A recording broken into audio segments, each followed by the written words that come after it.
direct instruction, interteaching, and lecture. Now let's start with lecture. Lecture does have a bad rap. It reminds you of images of old teachers in an old bygone era where they just drone on and on.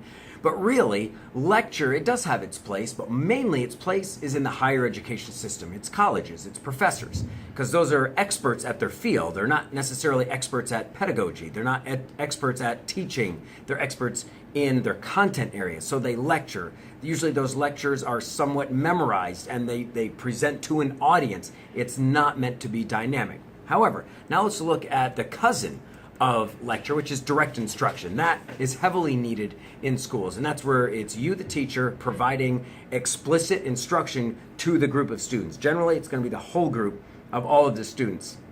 You're going to provide either some new content and you're going to talk about it. You're direct. So in that way, it's kind of like a lecture, but you're not going to do that for the entire 45-minute period. You're going to give some understanding. You're going to have some notes.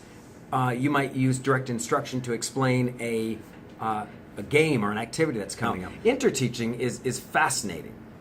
So let me explain that. Interteaching is a highly structured format for a type of direct instruction. It's usually used in college classrooms, but it is used in K-12. So generally, this is the way it looks. The students receive some kind of preparation guide. They read it over, and then they answer questions based on that. Maybe it's a packet. So they get the prep guide, they answer some questions, then you, the teacher, provide direct instruction based on the prep guide, and they're answering the questions. Here they're writing notes. Now the students, after a time, get into pairs to discuss their responses, maybe to talk about the prep guide itself, and then they're going to submit that to you. So in a sense, it's almost like a guided packet.